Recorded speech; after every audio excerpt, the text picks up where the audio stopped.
જે ભવ કારણ જ્ઞાનાદિથી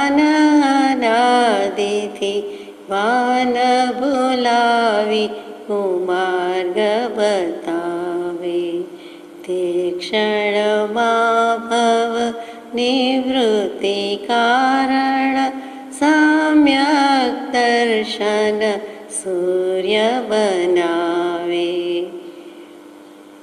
સમ્યક દર્શનનું પણ કારણ સદ્ગુરુદેવ કૃપાળુ નિવાણી, સર્વ અપૂર્વ સુહેતુ નમો ગુરુ રાજપદે ઉર ઉલટ આણી. સત્શ્રુતને નમસ્કાર, અસીમ ઉપકારી આત્માને નમસ્કાર, તારક ત્રિપુટીને નમસ્કાર, માવિત્રોને નમસ્કાર, માવિત્રો સમાન મુરબ્બીઓ મુમુક્ષોને નમસ્કાર.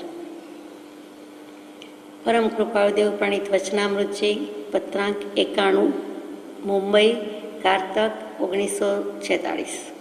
એટલે તારીખ 25/10/1889 તારીખ 23/11/1889 દરમિયાન, આખા મહિના દરમિયાન, કારતક મહિના દરમિયાન ગમે ત્યારે પત્ર લખાયો છે. પત્ર સ્વરૂપે હોય, કોને લખાયો તે મળી શક્યો નથી.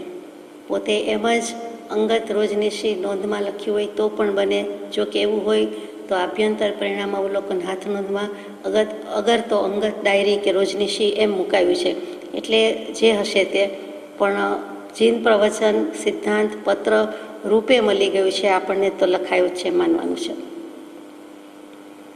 તે પવિત્ર દર્શન થયા પછી ગમે તે વર્તન હો, પરંતુ તેને તીવ્ર બંધન નથી, અનંત સંસાર નથી, 16 ભવ નથી, આભ્યંતર દુઃખ નથી, શંકાનું નિમિત્ત નથી, અંતરંગ મોહિની નથી, સત સત નિરૂપમ સર્વોત્તમ શુક્લ શીતળ અમૃતમય દર્શન જ્ઞાન, સમ્યક જ્યોતિર્મય ચિરકાળ આનંદની પ્રાપ્તિ, અદ્ભુત સત સ્વરૂપ દર્શિતાની બલિહારી છે. જ્યાં મતભેદ નથી ત્યાં શંકા કંકા વિતિગેચ્છા મૂળ દૃષ્ટિ એમાંનું કાંઈ નથી. જે છે તે કલમ લખી શકતી નથી, કથન કહી શકતું નથી, મન જેને મનન કરી શકતું નથી, છે તે. પત્ર પૂરો થઈ જાય છે. છેલ્લે છે તે, છેલ્લો અક્ષર પણ તે, એક અક્ષર. શરૂઆતમાં પણ તે, પહેલું અને છેલ્લું એકડો બે મીંડા છો. તે શું? સહ, હું નહીં તું નહીં તે, ત્રીજો પુરુષ એક વચન, પરમાત્મા તત્વ, પરમાત્મા. તે પવિત્ર દર્શન થયા પછી હવે આપ કહેજો કે તે પવિત્ર દર્શન શું? પરમાત્મા દર્શન, આત્મદર્શન, આત્મ સાક્ષાત્કાર, આત્મ અનુભૂતિ, સમ્યક દર્શન કે શું? પવિત્ર દર્શન લખ્યું છે. એકલું દર્શન હોય તો જોવું. હવે અહીંયા દર્શનની વાત મૂકી છે તો રત્નકર્ણ શાવકાચાર કે જે ધુરંધર આચાર્ય શ્રી સમંતભદ્ર સ્વામીજીએ લખ્યો છે, અને તેમાં સુંદર મૂકેલું છે કે દર્શનમ જ્ઞાન ચારિત્રાત સાધિમ અનુપાસ્નુતે દર્શનમ કર્ણધારમ તન મોક્ષ માર્ગે પ્રચક્ષતે. બહુ જ સુંદર શ્લોક છે કે સમ્યક દર્શન એ સમ્યક જ્ઞાન અને સમ્યક ચારિત્ર કરતાં અધિક છે. તેથી સમ્યક દર્શન મોક્ષ માર્ગમાં કર્ણધાર, સૂત્રધાર કે ખેવટીઓ કહેવાય છે. એટલે સમ્યક દર્શનની મહત્તા વધારે કીધી. સમ્યક જ્ઞાન, સમ્યક ચારિત્ર પછી છે. બગડો, તગડો, પાંચડો જે કેવું હોય તે પછી છે. પ્રથમ તો એકડો છે, તેનું નામ સમ્યક દર્શન છે. એટલે ત્યાં સમ્યક દર્શનની મહત્તા ગઈ. એ જ વસ્તુ 6 ઢાળામાં મૂકી છે પંડિત દોલતરામજીએ. બહુ જ સુંદર ચોપાઈમાં છંદ છે. મોક્ષ મહલ કે પ્રથમ સીડી યાબિન જ્ઞાન ચારિત્રા સમ્યકતાન લહૈ સો દર્શન ધારો ભવ્ય પવિત્રા. ત્યાં પવિત્ર શબ્દ મૂક્યો છે. પવિત્રા, તે પવિત્ર દર્શનની વાત કરી છે. જ્ઞાન ચારિત્ર અને અહીંયા દર્શન ભવ્ય પવિત્ર. તે કહ્યું તો કે મોક્ષ મહેલનું પ્રથમ સીડી, પ્રથમ શ્રેણી, પ્રથમ પગથિયું જો કોઈ હોય કે જેના વિના બીજે પગથિયે જઈ શકાતું નથી, તે જ્ઞાન અને ચારિત્ર પછીના પગથિયા. પહેલું પગથિયું, પહેલી સીડી શું? તો કે સમ્યક્ત્વ, સમ્યક દર્શન. અને તે ભવ્ય છે, પવિત્ર છે. પ્રવચન સારજી કુંદકુંદાચાર્યજી ધુરંધર આચાર્ય ભગવંતોએ કેવું કેવું લખ્યું છે, બહેલાવ્યું છે, એની મહત્તા ગાય છે, તે જોવાનું છે. તો આખા પ્રવચનસારમાં શરૂઆતમાં જ મૂકી દીધું, પેલી 5-7 ગાથામાં જ, કે સમ્યક દર્શન તે મોક્ષ માર્ગમાં પ્રધાનમાં પ્રધાન છે. પ્રધાન, ધારણ કરવું, સ્થિર થવું, પ્રકૃષ્ટપણે ઉત્કૃષ્ટપણે, એટલે કે સ્થિતિ કરે છે, સ્થિર રાખે છે, મુખ્ય છે, ધારી રાખે છે. કોણ? તો કે સમ્યક દર્શન હોય તો એ ધારી રાખે, એના એ ટેકો છે, પાયો છે, મજબૂત છે, એ હોય તો એની ઉપર આખી ઇમારત થાય, એટલે એને પ્રધાન કહી દીધું છે. વળી એની સલાહ સૂચન માર્ગદર્શન વિના કાંઈ થતું નથી. એની હયાતી, એનું અસ્તિત્વ સમ્યક દર્શન હોય તો પછી બીજા બધા ગુણો અને બીજું બધું જ ફાલે ફૂલે વિકસે છે. એની સાથે જ રહેલું છે, પણ એની પછી રહેલું છે. પણ મુખ્ય કોણ? તો કે સમ્યક દર્શન છે. કર્ણાનું યોગમાં પણ મૂક્યું છે કે સમ્યક દર્શન વિના સાચો સંયમ હોઈ શકતો નથી. સંયમ યાને દીક્ષા યાને સર્વસંગ પરિત્યાગ અથવા તો દેશ ત્યાગ સમ્યક દર્શન વિના આવી શકતો નથી. પ્રથમ સમ્યક દર્શન છે, પછી શ્રાવક કે મુમુક્ષુ પણ અંશે ત્યાગ કરી શકે છે. બાકી ત્યાગ કયો જતો નથી. પહેલો બાહ્ય ત્યાગ છે, ઉપરથી તપ કરીએ, ઉપરથી ત્યાગ કરીએ.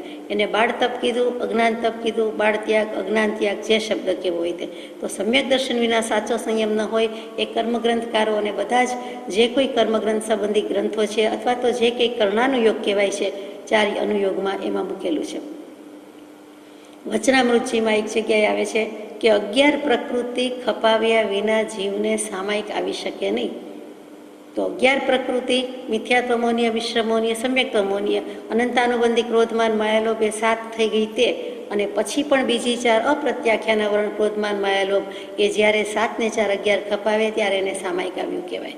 અને ક્યારે કહેવાય? તો કે આપણે સામાયિક વગેરે ક્રિયા તો કરીએ છીએ, તો એ ક્રિયા છે, અનુષ્ઠાન છે. સામાયિક કર્યું, પ્રતિક્રમણ કર્યું, પૂજા કરી, આત્મસિદ્ધિ ગાઈ, એ ગાઈ.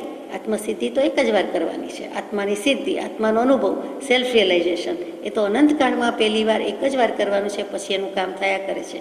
તો એ જેમ કહેવાય છે, વ્યવહારથી કહેવાય છે, એવી જ રીતે સમ્યક દર્શન વિના સાચો સંયમ હોય નહીં. એટલે કે ત્યાં સામાયિક હોઈ શકે નહીં. એટલે કે 5 ચારિત્રમાં સામાયિક ચારિત્ર હોઈ શકે નહીં. સમ્યક દર્શન વિના સામાયિક ચારિત્ર હોઈ શકે નહીં. એટલે કે સાચું સામાયિક હોઈ શકે નહીં. એટલે ત્યાં સુધી એની ક્રિયા, અનુષ્ઠાન, પ્રયાસ, એફર્ટ્સ બધું જ છે. એવી જ રીતે દર્શનનો મહિમા ગાયો છે. દર્શન પ્રાભૃત નામનું અષ્ટપ્રાભૃતમાં કુનકુંદાચાર્યે લગભગ 84 પ્રાભૃત લખ્યા હતા. એમાંથી આપણને 8, 12, 15 મળે છે. એમાં અષ્ટપ્રાભૃત મુખ્ય, એમાંનું એક તે દર્શન પ્રાભૃત. એ દર્શન પ્રાભૃતની શરૂઆત જ પેલી બીજી ગાથા જ, બીજી જ ગાથા, દંસણ મૂલો ધમ્મો. સમ્યક દર્શન એ ધર્મનું મૂળ છે. મૂળિયું કીધું, રૂટ્સ કીધા, એ સિવાય વાત નથી. એટલે આપણે એકડો કયો, પાયો કયો, મૂળ કયો, આધાર કયો, આધારશિલા કયો, જે શબ્દ કેવો હોય તે કયો, પણ દર્શન, દર્શન ને દર્શન. શ્રાવકની 11 પડીમાં ખરું, ભિક્ષુની 12 પડીમાં, ભિક્ષુની શ્રાવકની 11 પડીમાં. એટલે એક જાતની પડીમાં એટલે પ્રતિમાની પ્રતિજ્ઞા. અને એમાં પહેલી પ્રતિજ્ઞા કઈ, પહેલી પ્રતિમા કઈ? તો કે દર્શન પ્રતિમા. તીર્થંકર દેવને 16 કારણ ભાવના ભાવતા તીર્થંકર નામ ગોત્ર ઉપાર્જન થાય, તેમાં પણ પહેલી દર્શન વિશુદ્ધિ ભાવના. એટલે જ્યાં જ્યાં મૂકેલું છે નવપતજીની પૂજામાં, તો કે વાલા દર્શન એહી જાતમાં, વાલા જ્ઞાન એહી જાતમાં, ચારિત્ર એહી જાતમાં, અને સાબિત કરે છે. 7 નહીંથી સાબિત થાય છે, નવપતજી સાબિત થાય છે. એમાં શું લખ્યું? તો કે પંચ પરમેષ્ઠી તો છે જ, પછી જ્ઞાન, દર્શન, ચારિત્ર, તપ, એ 4 મળીને 9 પદ થયા. એ 9 પદમાં પણ દર્શનને પદે આપી, પદવી કીધી, અને મુખ્ય કીધેલું છે કે તો નવપતજીની પૂજા સાર્થક છે. એક દર્શન હશે તો બધું થશે. એ સમ્યક દર્શનની વાત. અને આ બધાના સારાંશ રૂપે કહું તો પરમ કૃપાળુદેવે જે મૂળ માર્ગમાં કીધું તે, કે જે જ્ઞાને કરીને જાણ્યું રે એની વર્તે છે શુદ્ધ પ્રતીત, જેનું બીજું નામ સમકીત રે, મૂળ માર્ગ સાંભળો જીનનો રે. એક જે જ્ઞાને કરીને જાણ્યું, કયા જ્ઞાને કરીને જાણ્યું, શું જાણ્યું? જિજ્ઞાસા જાગે છે. દેહાદિથી ભિન્ન આત્મા રે, ઉપયોગી સદા અવિનાશ. અને પછી એમ જાણે સદગુરુ ઉપદેશ સિરે કયું જ્ઞાન તેનું નામ ખાસ. અને પછી તરત જ કહ્યું કે જે જ્ઞાને કરીને જાણ્યું રે એની વર્તે છે શુદ્ધ પ્રતીત, કયું ભગવંતે દર્શન તેને રે, જેનું બીજું નામ સંકેત, મૂળ માર્ગ સાંભળો જીનનો રે. એટલે તે પવિત્ર દર્શનની વાત કરીએ છીએ. એટલે આ બધી પ્રસ્તાવના લીધી કે પવિત્ર દર્શન કયું છે, અગર તો શું છે.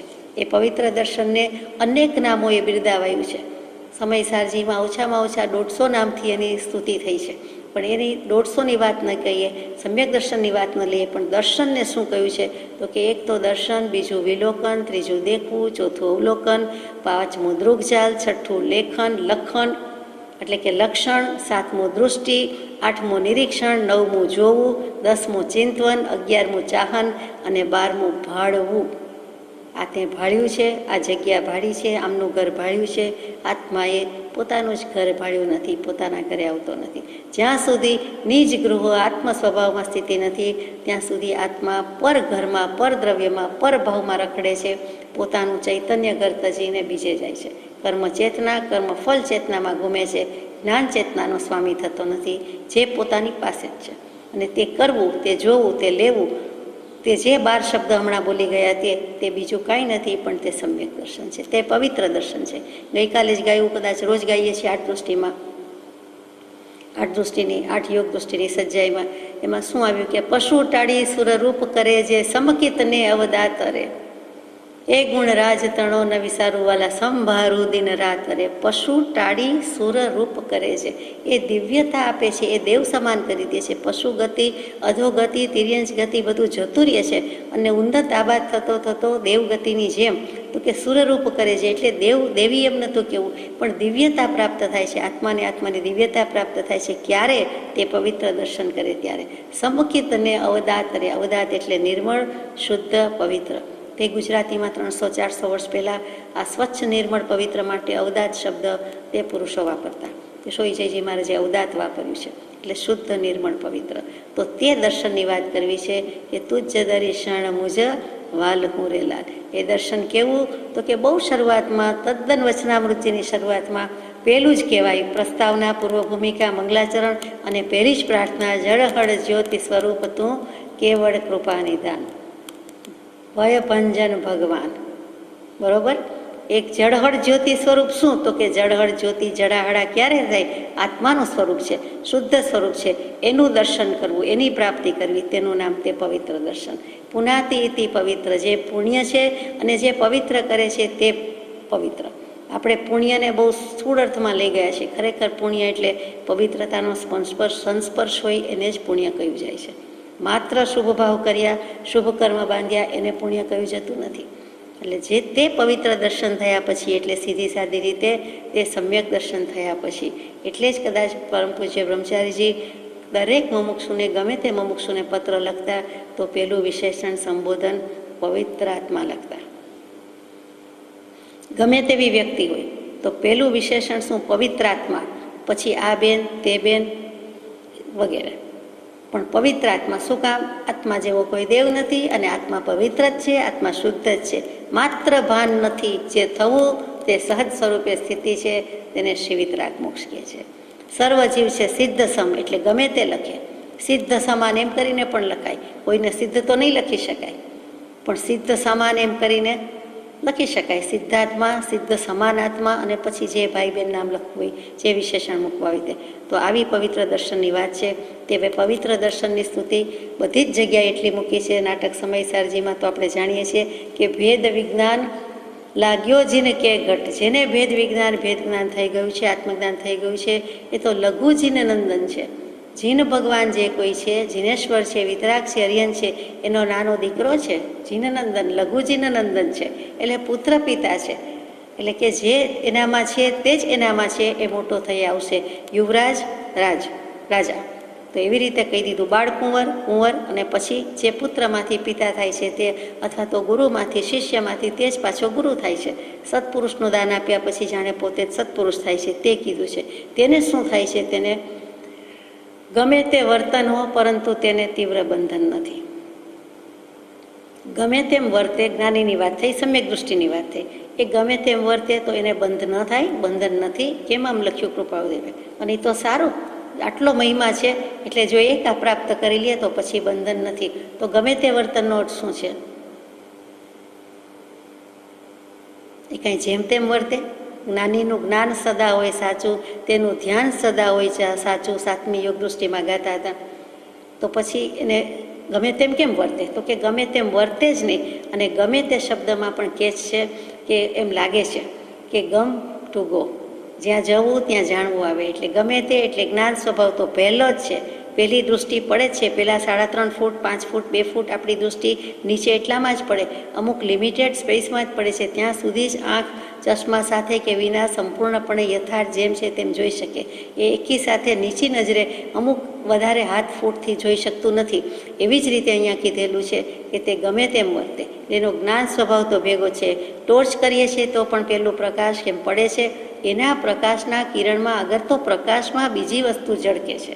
પ્રથમ પોતે પ્રકાશ છે. તે પ્રકાશ તો એક વસ્તુ થઈ, લાઇટ છે તો વસ્તુ થઈ, પદાર્થ થયો. એનો કરનારો કોણ, ઓપરેટ કરનારો કોણ? કે ટોર્ચ જેણે સ્ટાર્ટ કરી, દબાવી, પ્રેસ કરી કે ઘુમાવી કે જે હોય તે, અથવા એની મેળે થયું હોય તો એમ, પણ એકવાર કરનારો ચેતન છે.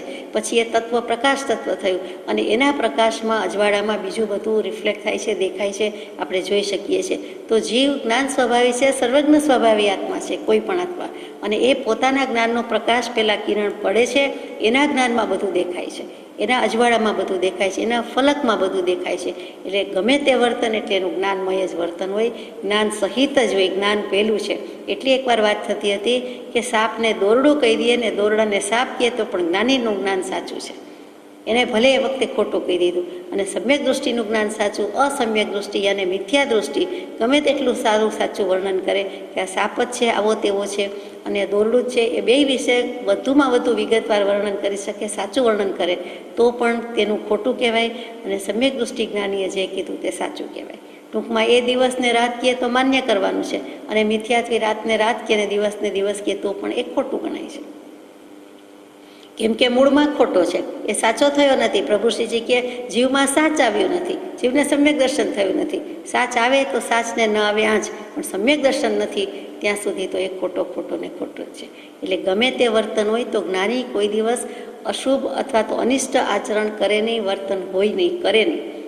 પણ એ દેખાય કોઈને તો એ જોનારની ભૂલ છે, પોતે એવું કરતો નથી.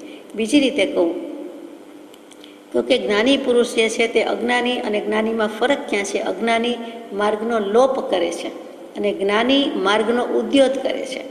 અજ્ઞાનીનું અજ્ઞાન જ એવું છે કે માર્ગનો લોપ થઈ જાય છે, નાશ પામે છે કે અદૃશ્ય થઈ જાય છે. અને જ્યારે જ્ઞાની, જે ગઈકાલે વાત થતી હતી એના અનુસંધાનમાં, ભાવ ઉદ્યોત, એ માર્ગનો ઉદ્યોત કરે છે. કેમ કે ભાવ ઉદ્યોત છે. સ્વપર પ્રકાશક એવી સત્તા એમનામાં બરોબર છે તો બંનેમાં, પણ પહેલાં એ વિકસિત થઈ, પ્રગટી ગઈ, પહેલાં પ્રગટાવના નથી. છે તો ખરી જ, ભાનમાં નથી આવતા. એટલે ત્યાં જ્ઞાનીના ગમમાં જેમના નાખો તેમના સમમાં, ભગવતીજી સૂત્રમાં કીધું છે તે જ.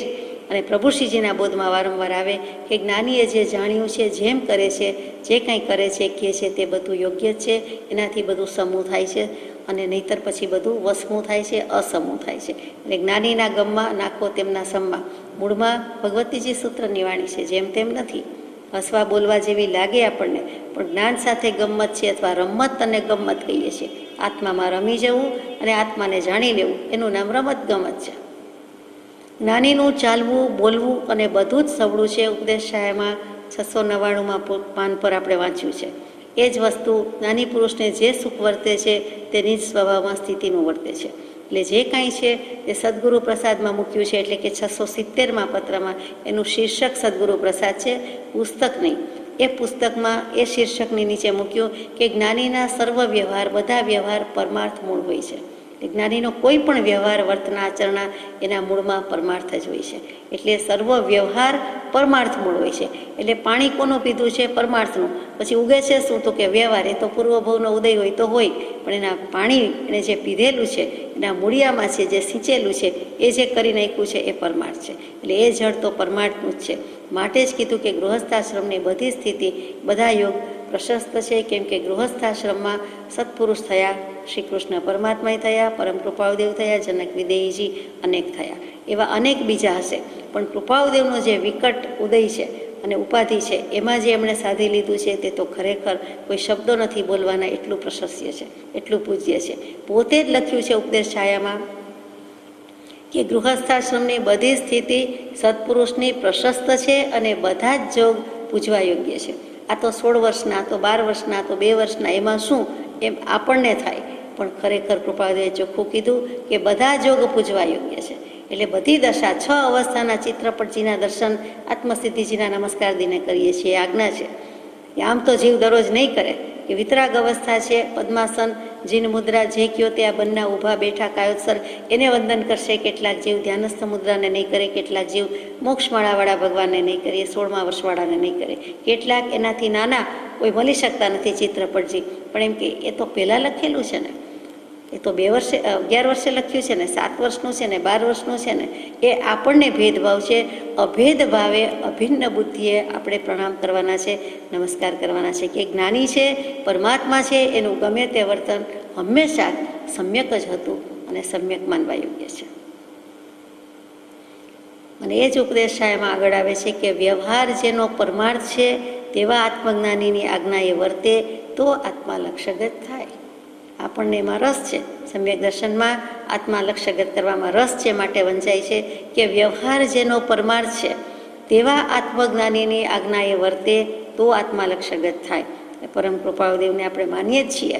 અને શું કામ? તો કે વ્યવહાર એ પણ એમનો પરમાર્થ જ હતો, અને એમની આજ્ઞાએ ચાલતા ચાલતા આપણને પણ આત્મા હાથમાં જ આવી જાય.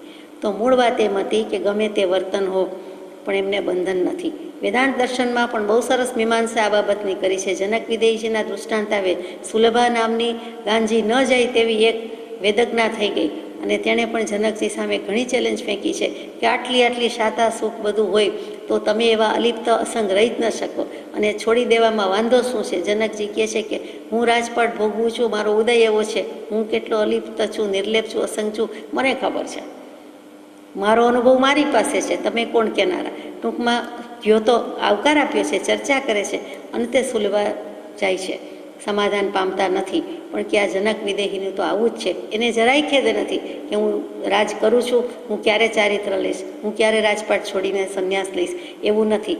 કૃપાળુદેવ વગેરે જીનાગમ પ્રમાણે દરેકને સર્વસંગ પરિત્યાગની ભાવના રાખી છે, રહેલી છે, છેક સુધી છે. જ્યારે જનકજી કહે છે પૂર્વનો ઉદય છે તો અમે એ રીતે રાજપાટ ભોગવીએ છીએ, પણ અમે એટલા જ અસંગ છીએ, નિર્લેપ છીએ.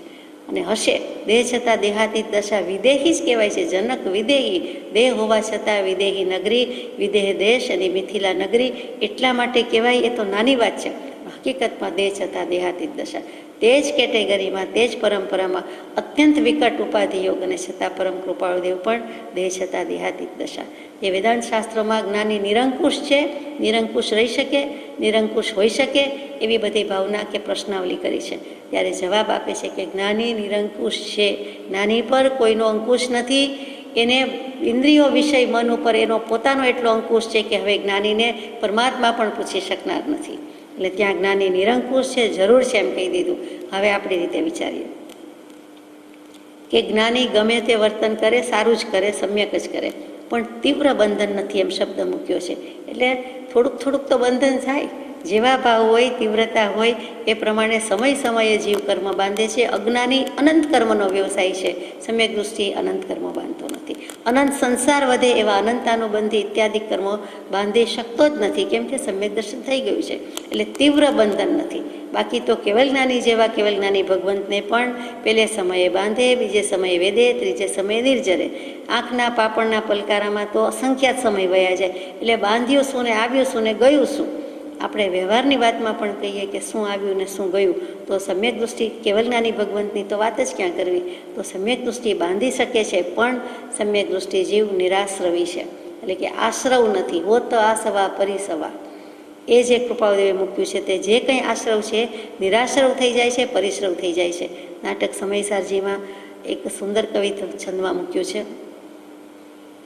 ગુજરાતીમાં કહું તો જેવી રીતે રેશમનો કીડો પોતાના ઉપર જ જે કંઈ રહેલું છે એના વડે જ ઝાડ ગૂંથે છે, બાંધે છે, બરાબર? પોતે જ તાંતણા કાઢે છે, અથવા પોતાનામાં જ રહેલું છે એના વડે જ એ ઝાડ વીંટે છે, વાટે છે, ચોટે છે, જે કયો તે એમાંથી જ થાય છે. તેવી જ રીતે મિથ્યા દૃષ્ટિ કે અજ્ઞાની જીવ કર્મબંધનને પ્રાપ્ત થાય છે. પોતામાં રહેલા, પોતાની આજુબાજુમાં રહેલી બધી કારમણ વર્ગણાને ગ્રહણ કરે છે, અને મિથ્યાત્વ હોવાથી કર્મબંધનને પ્રાપ્ત થાય છે. પરંતુ ગોરખધંધા નામનો એક કીડો એવો છે કે જે ઝાડમાંથી નીકળી જાય છે, તેમ સમ્યક દૃષ્ટિ પણ કર્મબંધનથી મુક્ત થઈ શકે છે, થઈ જાય છે. કારમણ વર્ગણા વચ્ચે રહેલો જ જીવ છે, કાદવ કીચડ વચ્ચે જ રહેલો જીવ છે, પણ એ કમળની જેમ, કમળ પુષ્પની જેમ, કમળ પત્રની જેમ નિર્લેપ, નિરાકાર, અસંગ રહી શકે છે. એમ જેમ કીડાનું નામ જ ગોરખધંધો છે. ગોરખ ધંધા નામનો કીડો એ જેમ નીકળી શકે છે, તેવી જ રીતે કોઈક સમ્યક દૃષ્ટિ છે, એટલે કે મિથ્યા દૃષ્ટિ એ મિથ્યા જાળમાંથી, ફંદમાંથી ફાંસલો તોડી નાખે છે અને સમ્યક દૃષ્ટિ થઈ જાય છે અને કર્મબંધનથી ધીમે ધીમે મુક્ત થાય છે. પંચાધ્યાયીની એક વાત છે, ગાથા છે કે રાગાંશ છે તે બંધન છે, કારણ કે રાગના અંશ છે તે આત્માના પરિણામ છે. ફરીથી જેટલો જેટલો રાગ કે રાગના અંશ, રાગમાં દ્વેષ તો આવી જ જાય છે, તો કે રાગના રાગ દ્વેષ, અહીંયા આપણે રાગ જ લઈએ તો રાગના અંશ એ બંધન છે, કબૂલ. તો કારણ શું કામ કબૂલ તો કરી દીધું, રાગના અંશ છે બીજું છે શું? કંઈ સ્થૂળ દૃષ્ટિ છે, કોઈ વસ્તુ પડી છે, ભાવ છે, કોના ભાવ છે, કોના પરિણામ છે? આત્માના પરિણામ છે. એટલે આત્મા જેવા પરિણામ કરે છે એટલે રાગના અંશ થાય છે અને એ રાગના અંશ છે તે બંધન છે, પણ સમ્યક દૃષ્ટિને તીવ્ર બંધન નથી. અનંતાનો બંધી સંસારની એને કોઈ હવે બંધન નથી. એટલે કેમ કે 7 પ્રકૃતિનો ક્ષય અથવા ક્ષયોપશમ કરી દીધો છે, અથવા ઉપશમ કરી દીધો છે, ત્યારે તો એને સમ્યક દર્શન થયું છે. તે પવિત્ર દર્શન થયા પછીની વાત છે, એટલે એને તીવ્ર બંધન નથી અને અનંત સંસાર પણ નથી. બંને વસ્તુ સાથે લઈ લીધી છે. ત્યાર પછીની વાત મૂકી છે, અનંત સંસાર નથી. અનંત સંસાર નથી એટલે અનંત સંસારની વાત તો આવી જ ગઈ, પણ સંસાર અનુપ્રેક્ષામાં કૃપાળદેવે સુંદર મૂક્યું છે કે સમ્યક દૃષ્ટિને સંસાર ભ્રમણ નથી, એને હવે ભમવાનું નથી, રખડવાનું નથી, ફરવાનું નથી. ભમરડો સ્થિર થઈ ગયો છે. અને જુઓ કે ભમરડો ઘણો સ્થિર લાગતો હોય ત્યારે ઘણી તીવ્ર ગતિમાં ફરતો હોય, ફૂલ સ્પીડમાં ફરતો હોય ત્યારે જે સ્થિર લાગે છે. થોડુંક ઓછું હોય તો એના વાઇબ્રેશન આપણને દેખાય, એની મૂવમેન્ટ દેખાય છે, પેલું દેખાય છે પણ નહીં જેવી લાગે છે, સ્થિરતાનો ભાસ કરાવે છે. એ જ અસરણ ભાવનામાં આગળ સંસાર ભાવના પછી કહે છે કે સંસાર છે તે પુણ્ય પાપના ઉદયરૂપ છે.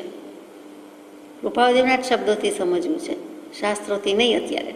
તો કે સંસાર ભાવના પછી અનિત્ય ભાવના પછી એમાં અશરણ ભાવના જ્યારે આવી ત્યારે પાન નંબર 19 પર લખ્યું કે સંસાર છે તે પુણ્ય પાપના ઉદયરૂપ છે. પરમાર્થથી બંને ઉદય પરના કરેલા અને આત્માથી ભિન્ન જાણીને તેના જાણનાર સાક્ષી માત્ર રહો. પૂર્વે કરી આવ્યા એટલે પાપ પુણ્ય થયા, એનો ઉદય આવ્યો એટલે અત્યારે ફળ ભોગવીએ છીએ, પણ એને આત્માથી જુદા ગણો, ભિન્ન ગણો અને એક પરના કરેલા ગણો કે મેં આત્માથી જુદા એવા કર્મ છે. કર્મ કોણે બાંધ્યા, કોણે ભાવ કર્યા? તો કે આત્માએ આત્માની પ્રેરણા વડે થયા, પણ પેલા કર્મની વર્ગણા જળ છે, એમાં શક્તિ છે ખેંચાવાની, એને આત્મા આકર્ષી શકે છે, પણ પેલા આકર્ષાઈ જાય છે, એનામાં એ શક્તિ છે, નહીં તો આત્મા કર્મ બાંધી શકે નહીં.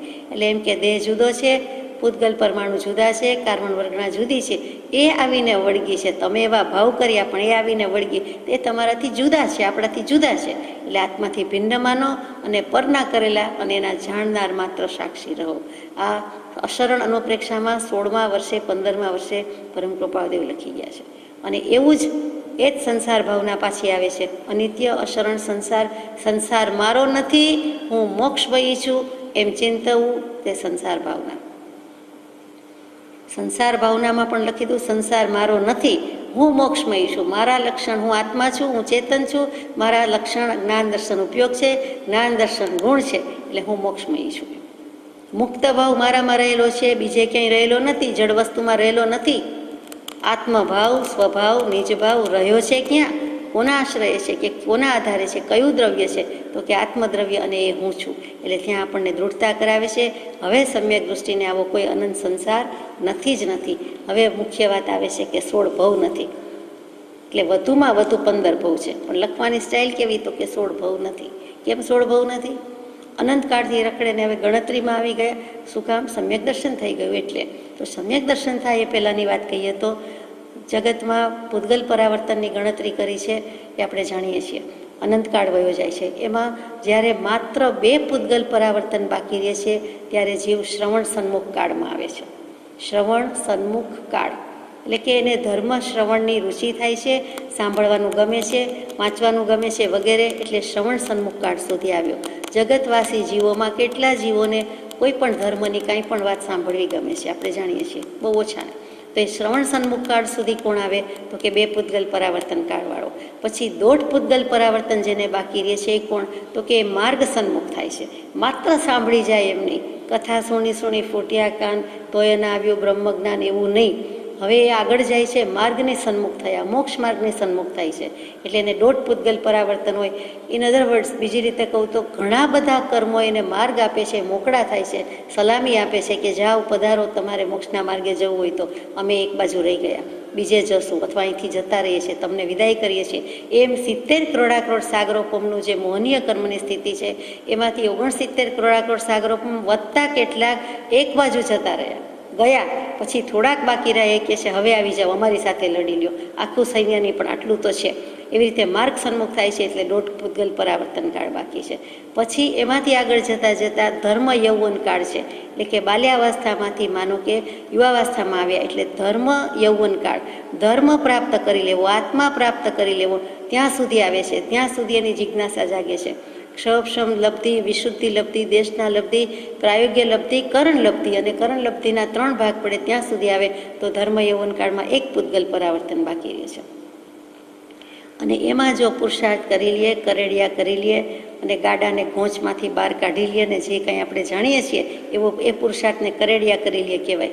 એટલો ગજબનાક સત્પુરુષાર્થ આદરી લઈએ, ગ્રંથિ ભેદ કરી નાખીએ, સમ્યક દર્શન લઈ લઈએ, એટલે એને ન વમે તો, ઉલટી ન કરે તો, અભિમાન ન આવી જાય તો, બીજી કોઈ રીતે પડી જાય નહીં તો, વધુમાં વધુ 15 ભવ છે, 16 ભવ નથી. ખરેખર તો એવું સમ્યક દર્શન થાય તો તે જ ભવે પણ મોક્ષે જઈ શકે, 2-3 ભવે જઈ શકે, 11, 12, 13, 15 ગમે ત્યારે જઈ શકે. અને કદાચ વોમિટ થઈ જાય, કદાચ એને માન મદ આવી જાય તો પછી અર્ધ પૂતગલ પરાવર્તનમાં તો મોક્ષ છે જ. અહીંયા તો 16 ભવની વાત છે, પડવા બળવાની વાત નથી. ચડ્યો છે અને હવે પડે શું કામ? માંડ માંડ ચડ્યો હોય અનંતકાળમાંથી, હવે પડે કેટલું ધ્યાન રાખીને જતો હોય, એની સાવધાની કેટલી હોય, એનો લક્ષ જોરદાર હોય, પણ તેમ છતાંય કોક જીવવું પડે. આપણે પડવાની શું કામ વાત કરીએ? બધા જ પરીક્ષા આપે તો કોક ફેલ થાય, પણ આપણે શું કામ ફેલ થઈએ? એમાં આપણને ભાવ હોય જ છે, કુમારી હોય જ છે કે પાસ થવાની નાપાસ થવાની વાત છે જ નહીં, પહેલા નંબરની વાત છે. ત્યાં સુધી ન જાવ તો પણ નાપાસ તો થવાના જ નથી, પડી તો જવાના જ નથી. એમ જેને પ્રાપ્ત થાય છે એને પણ ભાવ કરવા જેવા છે કે પડવાનું નથી, પડવાના ભયસ્થાન કૃપાદેવે વચનામૃતજીમાં મૂકી દીધા છે. હવે પડાય ન પડાય, પડે તે બીજા. એટલે એ પણ કહી દીધું કે 16 ભવ નથી. વળી ઉપદેશ શાયમાં મૂક્યું કે જ્ઞાન 2 પ્રકારના. આમ તો ઘણી રીતે 1 જ્ઞાન, 5 જ્ઞાન, અનંત જ્ઞાન બધું. અહીંયા 2 પ્રકાર કયા તો કે બીજભૂત અને વૃક્ષભૂત. બીજ અને વૃક્ષ. તો વૃક્ષભૂત કેવળ જ્ઞાન તો કેવળ નિરાવરણ જ્ઞાન થાય ત્યારે તે જ ભવે મોક્ષે જાય. એટલે કે વૃક્ષભૂત કહેતા કેવળ જ્ઞાન થતાં, નિરાવરણ જ્ઞાન થતાં તે જ ભવે મોક્ષ. પણ બીજભૂત જ્ઞાન થાય ત્યારે છેવટે 15 ભવે મોક્ષ છે, 16મો ભવ નથી, 16 ભવ નથી. તે અહીંયા સાબિત કરે છે કે 16 ભવ નથી. પછી તરત જ લઈ જાય છે અભ્યંતર દુઃખ નથી. હવે અભ્યંતર દુઃખ શું? આંતરિક દુઃખ, અભ્યંતર પેલું બાહ્ય અને આભ્યંતર દુઃખ. તો સમ્યક દૃષ્ટિને અભ્યંતર દુઃખ કેમ નથી?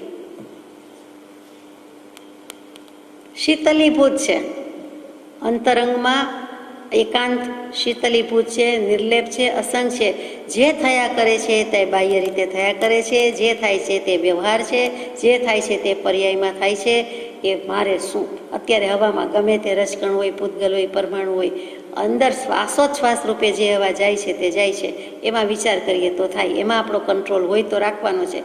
બાકી હવા વાતાવરણ જે છે તે છે, તો બાહ્ય વ્યવહાર સંબંધ ઉદય બધું છે તે છે, એ પર્યાયમાં થાય છે. મારે પર્યાય દૃષ્ટિ રાખવી નથી. મારો સ્વભાવ, હું દ્રવ્ય છું, આત્મદ્રવ્ય છું, આપણે બધા આત્મદ્રવ્ય છીએ, તો એનો સ્વભાવ જે છે તે છે, બીજો નથી. દેહનો સ્વભાવ જુદો છે, જળનો સ્વભાવ જુદો છે, પૂતગલનો સ્વભાવ જુદો છે. જે થાય છે તે તેનું, મારું નહીં. એ જ કૃપાળુદેવ 11, 12, 14 વર્ષે બોધ વચનમાં લખે છે. કેવું સુંદર લખે કે છે તેની તેને સોંપો.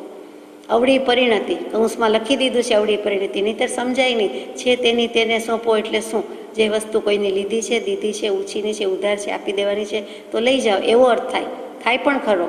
પરિણતિ એટલે બધું ભેગું કરી રાખે ને ગોડાઉનમાં ને સ્ટોરમાં ને બધું, પછી ભાવ આવે એટલે ઊંચા ભાવે વેચે, અછત થાય ત્યારે વેચે, કાળા બજાર. ટૂંકમાં જાજો પરિગ્રહને જાજુ ભેગું કરી રાખ્યું હોય તો એને પણ પરિણતિ જ કહેવાય. પરિણતિનો એક અર્થ એ છે અત્યંત ભેગો કરેલો એક સામટો જથ્થો, એટલે અવળી પરિણતિ. એટલે એમ પણ થાય કે ખોટા ઢગલા ભેગા કર્યા છે, અવળા છે, જવા દો, એ અર્થ પણ અહીંયા અધ્યાત્મનો અર્થ છે એવું નથી. કે જે છે તેની તેને સોંપો, એટલે આપણે તો કંઈ કરવાનું જ નથી, જે કંઈ થયા કરે છે તે થયા કરે છે. આપણે જોયા કરવાનું છે, નવા કર્મ બાંધવા નથી. એટલે જેટલું જ્ઞાતા દૃષ્ટા ભાવે, સાક્ષી ભાવે, સહનશીલતાથી, તિતિક્ષાથી એ બધા જ જીવ છે, બધા આત્મા છે. કોઈ ભાવમાં કોઈ જ વાલા હશે, કોઈ ભાવમાં વેરી હશે, પણ મૂળ તત્વ તો આત્મા છે ને, જીવ છે ને. જાવાદીઓને એ મોક્ષે જાય કે હું મોક્ષે જઉં, ત્યાં સુધી મળ્યા જ કરશે. હર કોઈ બાને હર કોઈ વેશ લેબાશમાં મળશે. એના કરતાં બધાને ક્ષમા, ક્ષમા ને ક્ષમા. એટલે પોતાને કંઈ થતું જ નથી. શું કામ અહીંયા લખવું પડે છે અભ્યંતર દુઃખ નથી? તો એ જ બોધ વચનમાં આગળ લખે છે બંધ એ જ દુઃખ. પહેલાં એમ લખ્યું મમત્વ એ જ બંધ, બંધ એ જ દુઃખ, અને ત્યાર પછી લખી દીધું દુઃખ સુખથી ઉપરાંઠા થવું. આ બોધ વચનની વાત ચાલે છે. 5મો પત્ર બોધ વચન, એનું 18, 19, 20, 21મું વચન. તે મમત્વ એ જ બંધ, બંધ એ જ દુઃખ, દુઃખ સુખથી ઉપરાંઠા થવું, ઉપરમી જવું, ઉપરામતા. આરામ વિરામ, અહીંયા ઉપરામતા થવું. ઉપરાંઠા શબ્દ, પરાઠા નહીં, પરોઠા નહીં, ઉપરાંઠા. ઉપવત્તા રમ વત્તા સ્થા, એટલે ઉપરતી પામી જવું. વેદાંતમાં પણ ઉપરતી શબ્દ આવે, એટલે ત્યાં વેદાંતીને ગમે, વિતરાગને ગમે કે ના બરોબર છે. શબ્દ કેવો, બંને અર્થ જળવાય છે. ઉંબરા ઉપર દીવો મૂક્યો હોય, ઉંબરા તો ગયા, પણ જે સમજીએ તે બે રૂમની વચ્ચે આ બાજુ પણ પ્રકાશ આવે, આ બાજુ પણ પ્રકાશ આવે, બરાબર વચ્ચે કૃપાળુદેવે આટલા માધ્યસ્થતાથી, તાટસ્થ્યતાથી ઉપરાંઠા જ શબ્દ મૂક્યો છે ત્યાં. અને બીજી રીતે જુઓ તો આભ્યંતર દુઃખ નથી, અર્થાત બાહ્ય દુઃખ હોઈ શકે છે. સ્થૂળ દૃષ્ટિએ, બાહ્ય દૃષ્ટિએ જેટલું કયો તેટલું દુઃખ હોઈ શકે છે. પણ જ્ઞાની કે અજ્ઞાની જન દુઃખ રહિત ન કોઈ, સુખ દુઃખ રહિત ન કોઈ. જ્ઞાની વેદે ધૈર્યથી, અજ્ઞાની વેદે રોય. ત્યાં મોટો ફરક પડી જાય. વળી કૃપાળુદેવે શીખવાડ્યું કે તમે અમે કંઈ દુઃખી નથી. જે કંઈ દુઃખ લાગતું હોય તે પાંડવના 13 વર્ષના વનવાસનું, પછી રામના 14 વર્ષના વનવાસનું, અને ગજસુકુમારના ધ્યાનની એક પળ પણ નથી, એક દિવસે નથી ને એક ઘડીએ નથી ને એક પળ નથી. એટલે આપણે દુઃખી છીએ જ નહીં ને માનતાય નથી. આપણે પરિપૂર્ણ સુખી છે એમ માનીને બીજાની અનુકંપા કર્યા કરવાનું છે. પણ સુખનું મદ આવી જાય, ઉન્મત્તતા આવી જાય, ગર્વ આવી જાય કે મારા જેવું કોઈ સુખી નથી, મારી પાસે શું નથી, એટલે ત્યાં મુઆ. તે પાછો ખોટો ભાવ છે, ગલત ભાવ છે. પણ તેમ નહીં, પણ આત્માની દૃષ્ટિએ હું ધારું તો મોક્ષ લઈ શકું એટલે હું સુખી છું. 5 ઇન્દ્રિય, 6ઠું મન છે, પુરુષાર્થ કરું તો મને જ કામનો છે. આ મોક્ષની તલવાર, મોક્ષે જવા માટેની જે શૂરવીરતાની તલવાર છે એ તો આપણી પાસે જ છે. એટલે આપણે તૈયાર થઈ જઈએ તો આપણા જેવું કોઈ સુખી નથી. જે સુખ છે તે પણ સ્વસ્વભાવના સુખનું છે, બીજું તો નથી. પોતાનું જ છે ને પોતાને વાપરવું છે. આપણે કહીએ જ છીએ કે આ તો અમારું છે ને અમે લઈએ છીએ, રહીએ છીએ, વાપરીએ છીએ. અમારું શું? જગતમાં અમારું, તમારું, મારું, તારું કંઈ છે જ નહીં. જે છે તે એક આત્મા છે, બીજું કાંઈ નથી. એના ગુણ લક્ષણ, એની પ્રોપર્ટીઝ, એની ક્વોલિટીઝ, એની ક્વોન્ટિટીઝ જે કહેવાતું હોય તે એના ઉપર એનો અધિકાર છે, સ્વામિત્વ છે, બાકી કાંઈ નથી. તો અહીંયા આપણે જાણીએ છીએ કે અભ્યંતર દુઃખ નથી. ત્યાર પછી લખ્યું છે શંકાનું નિમિત્ત નથી. શંકા એટલે શું? વેમ. તો અહીંયા શંકા એટલે ભય પણ ખરું. જ્યાં શંકા ત્યાં ગણ સંતાપ, જ્ઞાનતઃ શંકા નહીં સ્થાપ. આપણે જાણીએ છીએ ચોપાઈમાં. તો શંકા તો ક્યાંય કરવા જેવી નથી. સેજ શંકાનો કીડો સળવળ થાય એટલે ઈયળ કરતાંય વધારે સળવળ થયા જ કરે, ગમે તે ટાઈમે થયા કરે. પણ અહીંયા શંકા એટલે સંદેહ, શંકા એટલે વેમ, અને શંકા એટલે ભય. સમજવું શંકે પાપ છે, આલોચનામાં ગાઈએ છીએ. એટલે શંકાનો એક અર્થ ભય પણ થાય. મિથ્યા દૃષ્ટિને 7 ભય રહ્યા છે, એટલે ભયના નિમિત્તે એને શંકા રહ્યા જ કરે છે. અને એ શંકા મિથ્યાત્વને કારણે જઈએ છે. કેમ કે મિથ્યાત્વી છે એને 7 ભય છે. 7 ભય છે તે મિથ્યાત્વી છે, અથવા મિથ્યાત્વી છે તેને 7 ભય છે, એને કારણે એને શંકા રહ્યા જ કરે છે. એ 7 ભય તો આપણે જાણીએ છીએ. આ લોકનો, પરલોકનો, સુરક્ષાનો, સલામતીનો, જે કહીએ તે રોગનો, વેદનાનો, મરણનો, આજીવિકાનો, આ જે પ્રકારના 7 ભય છે તે એ 7 ભયમાંથી કોઈને કોઈ એક ભય તો હોય જ છે. ઓછામાં ઓછો એક ભય હોય છે. મોટે ભાગે તો બધા જીવને 7 ભય હોય છે. સમ્યક દૃષ્ટિ છે, સમ્યક દર્શન થયા પછીની વાત છે, એ નિઃશંક છે, એ શંકા રહિત થઈને બેઠા છે, એટલે તો એને સમ્યક દર્શન છે. તો પંચાધ્યાયીમાં જ આગળ કહે છે કે સમ્યક દૃષ્ટિ નિઃશંક છે. તેમાં એક દેશ એટલે અંશે, કોઈ ભાગ વિભાગમાં, અડધા રોમરાજીમાં, કે આ ખભામાં છે શંકા ભય, પેટમાં છે, મનમાં છે, મગજમાં છે, એકેય અંગોપાંગમાં નથી, આત્માના એકેય પ્રદેશમાં નથી. એટલે એક દેશ લખ્યું છે. અસંખ્યાત પ્રદેશી આત્મદ્રવ્ય એના રોમ રૂવાણામાં, એના દેશ પ્રદેશમાં એક અંશે પણ એને મૂર્છા, મમતા, પરિગ્રહ, મારાપણું નથી. જ્યાં શંકાનું જ કારણ નથી ત્યાં શંકાનું નિમિત્ત નથી, એમ લખ્યો છે અહીંયા શબ્દ. એટલે કે શંકાનું નિમિત્ત કારણ નથી, માટે અસંભવ છે. વચનામૃતજીમાં એમ લખ્યું છે શંકાનું નિમિત્ત નથી, એટલે કે ભયનું નિમિત્ત જ નથી, શંકાનું કોઈ કારણ નથી, એટલે અસંભવિત છે. આ પંચાધ્યાયીકાર પણ મૂકી દે છે. આત્મસિદ્ધિજીમાં એ જ વસ્તુ દર્શન ષટે સમાય છે આ ષટ સ્થાનકમાંય. વિચારતા વિસ્તારથી સંશય રહે ન કાંઈ. સંશય નથી, શંકા નથી, ભય નથી. શું કામ? તો કે આ ષટ દર્શન છે. ષટ દર્શનનો સાર આત્મસિદ્ધિજીમાં મૂક્યો છે. આત્મસિદ્ધિજીમાં પણ ષટ સ્થાનકમાં મૂક્યો છે. ષટ સ્થાનક કયા? ષટ દર્શન નથી કીધા, ષટ સ્થાનક કીધા છે. આત્મા છે, નિત્ય છે, કર્તા છે, ભોગતા છે, મોક્ષ છે, મોક્ષનો ઉપાય છે. 6 પદના પત્રની શરૂઆત શું છે? સમ્યક દર્શનના નિવાસના સર્વોત્કૃષ્ટ સ્થાનક કયા છે? કયા 6 સ્થાનક છે બોલ્યા તે? આત્મા છે વગેરે. તો પછી દર્શન ષટે સમાય છે આ ષટ સ્થાનકમાં. એને જો વિસ્તારથી વિચારીએ તો કોઈ સંશય ન રહીએ, કોઈ ભય ન રહીએ, કોઈ શંકા ન રહીએ, અરે શંકાનું નિમિત્ત ન રહીએ, એટલે કે સમ્યક દર્શન થાય. એટલે સમ્યક દર્શનીને શંકાનું નિમિત્ત નથી. સમયસારજીની એક ગાથા છે, સમ્યક્ત્વવંત જીવો નિશંકિત તેથી તે નિર્ભય અને છે સપ્ત ભય પ્રવિમુક્ત તેથી તે નિશંક છે. સપ્ત ભય પ્રવિમુક્ત, 7 ભયથી બરાબર મુકાયેલો છે, છૂટી ગયેલો છે, છોડી દીધેલા છે. તે સમ્યક દૃષ્ટિ છે, તેને નિશંકતા છે. ત્યાર પછીની ગાથા છે જે 254માં પત્રમાં મૂકી છે. નિશંકતાથી નિર્ભયતા હોય છે અને નિર્ભયતાથી નિહિસંગતા પ્રાપ્ત હોય છે. પેલી નિશંકતા, ડાઉટલેસનેસ, એસ્ટાબ્લિશ્ડ ફેક્ટ છે, આત્મા છે, સનાતન સત્ય છે, એનો સ્વીકાર છે. શ્રદ્ધા છે, તો પછી સમ્યક દર્શન છે, તો બીજું શું જોઈએ? એટલે ત્યાં કહી દીધું કે તેને કોઈ શંકાનું હવે નિમિત્ત પણ નથી. માર્ગ સાચા મિલ ગયા, છૂટ ગયે સંદેહ, હોતા સો તો જલ ગયા, ભિન્ન કીએ નિજ દેહ. જે મોક્ષનો માર્ગ મળી ગયો, સમ્યક દર્શન થતાં મળી ગયો, તો જે સંદેહ શંકા હતા એ બધા છૂટી ગયા, છૂટી પડ્યા. તો મળ્યું શું?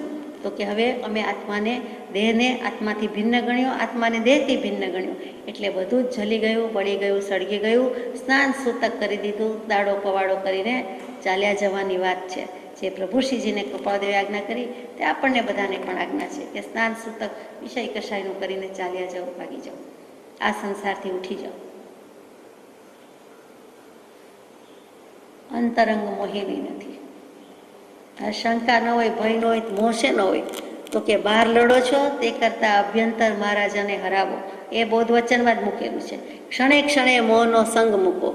આત્માથી કર્માદિક અન્ય છે, તે મમત્વ રૂપે પરિગ્રહ છે, અને તેનો ત્યાગ કરો. અને કુટુંબ પરિવાર ઉપર અંતરંગ ચાહ ના રાખશો નહીં. મારા શબ્દો નથી, પરમ કૃપાળુદેવના બોધ વચન 5મો પત્ર, એના બધા વચન છે. ટંકોત્કીર્ણ વચન છે. ટાંકણીની જેમ વાગે.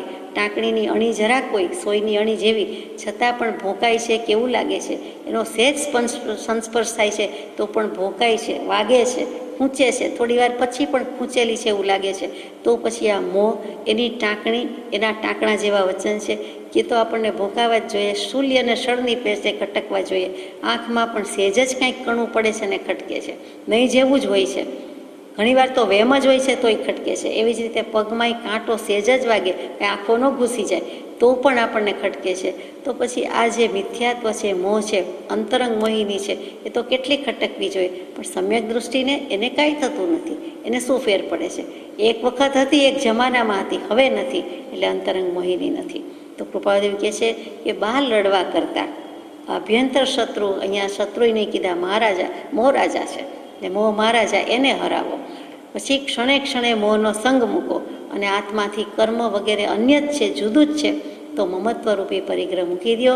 અને છેલ્લે પોતે જ લખ્યું કુટુંબ પરિવાર. શું? કુટુંબ કે પરિવારથી વધવા પણ એ નહીં ગ્રહો. અહીંયા પણ એ જ લખ્યું છે કે અંતરંગ ચાહ ના રાખશો નહીં. આપણે ઘેર પધાર્યા, આપણે એમને ઘેર પધાર્યા તો કુટુંબ છે, પરિવાર છે, પણ તેથી શું?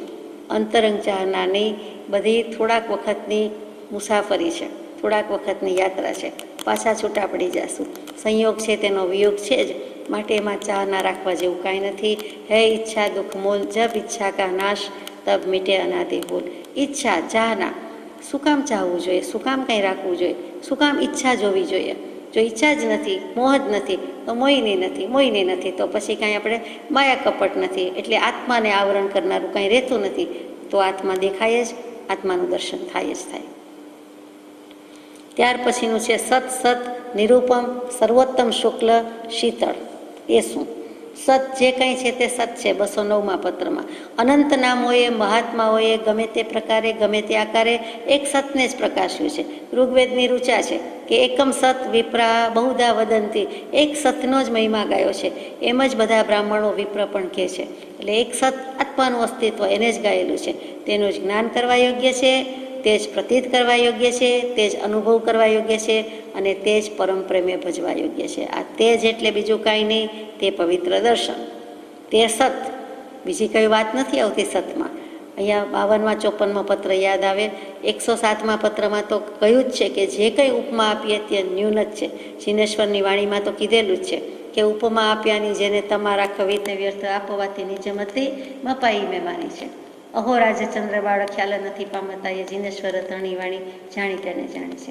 એ જ વસ્તુને પત્ર રૂપે મૂકેલું છે કે નિર્ગ્રંથ ભગવાને પ્રણીતેલા ધર્મ માટે, પવિત્ર ધર્મ માટે જે ઉપમા આપીએ તે તો ન્યૂન જ છે. એ આપણે વાંચી ગયા છીએ 52મા પત્રમાં.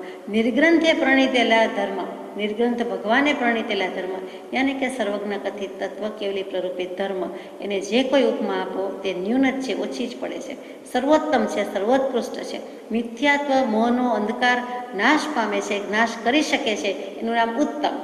તમસ અંધકાર, તમિશ્રા મહામોહ અંધકાર, અને એને જે નાશ કરી નાખે, ઉન્મૂલન કરી નાખે છે, તે સર્વોત્કૃષ્ટ છે, માટે શ્રેષ્ઠ છે. શુક્લ શું કામ છે? તો કે 52મા પત્રમાં શુદ્ધ સ્ફટિક ફીણ અને ચંદ્રથી ઉજ્જવળ શુક્લ ધ્યાનની શ્રેણીથી પ્રવહેલા એ નીકળેલા તે વચનોની, તે નિર્ગ્રંથ વચનોની મને તમને ત્રિકાળ શ્રદ્ધા હો. ત્યાં આપણે શુક્લતા ગાઈ. ભગવાને પોતે જ કીધું એવા શુક્લતા, એવા શીતળ શૈત્ય પાવનત્વ ભરેલા વચનો, અને એની વાત કહી છે. તો સત હંમેશા આવું છે.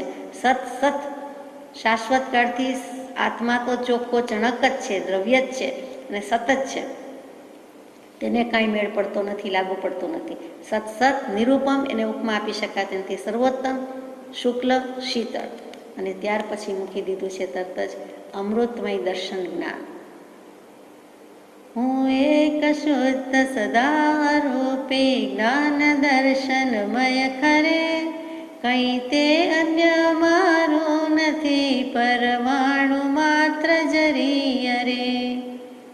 કાંઈ જ પરમાણુ માત્ર આપણું નથી. હું કહેતા હું જ. એ કર્મ છે, એ વર્ગણા છે, પૂતગલ છે, પરમાણુ છે, પર છે, જળ છે.